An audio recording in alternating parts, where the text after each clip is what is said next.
પાભરમાં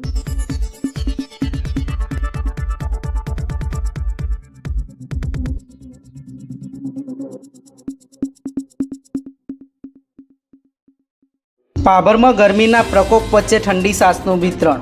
સરહદી વિસ્તારમાં ગરમીનો પારો દિવસે ને દિવસે વધી રહ્યો છે, જેને લઈ ગરમીનું પ્રમાણ વધી ગયું છે। પાભર વિસ્તારમાં છેલ્લા 5 દિવસથી 40 થી 45 ડિગ્રી તાપમાનમાં લોકો શેકાઈ રહ્યા છે। ગરમીથી રાહત મેળવવા લોકો ઠંડા પીણા સહિત ઠંડી વસ્તુઓનો સહારો લઈ ગરમીમાં રાહત અનુભવતા હોય છે। ત્યારે આજરોજ પાભરની ગ્રામ સમિતિ, પોલીસ પરિવાર તેમજ ભાજપના આગેવાનો દ્વારા પાભર હાઈવે પર ઠંડી છાશનો કેમ્પ યોજવામાં આવેલ, જેમાં મોટી સંખ્યામાં રાહદારીઓ, વાહન ચાલકોએ ઠંડી છાશ પીને ગરમીમાં રાહત અનુભવી હતી।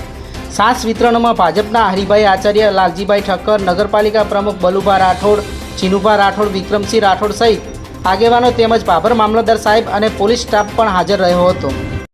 જે હાઈ લેવલની ગરમી પડતી હોવાથી નગરજનોએ સાથે મળી અને છાશ વિતરણનો પ્રોગ્રામ રાખવામાં આવેલો અને નગરજનોની અંદર જે ગામ લોકો, ગામડાવાળા આવે એ લોકોને ઠંડી છાશનું વિતરણ કરી અને લોકોને રાહત મળે એ રીતની કાર્યવાહી કરવામાં આવી, જેમાં પાભર પીએસઆઈ, પાભર નગરપાલિકાના શહેર પ્રમુખ, શહેર ભાજપ પ્રમુખ વગેરે આગેવાનોએ હાજરી આપી અને સેવાની પ્રવૃત્તિ કરી અને લોકોને રાહત મળે એ રીતની કાર્યવાહી કરી। મિત્રો અને પોલીસ પરિવાર તરફથી આ કાળઝાળ ગરમીની અંદર લોકોને ઠંડક રહે તે માટે અહીં ભાભર હાઈવે સર્કલ ઉપર છાશનો એક કેમ્પ રાખ્યો, જેનો લોકોએ સારો એવો ઉપયોગ કર્યો અને આ ગરમીમાંથી રાહત મળે એ જ અમારો અભિગમ છે આ માટેનો।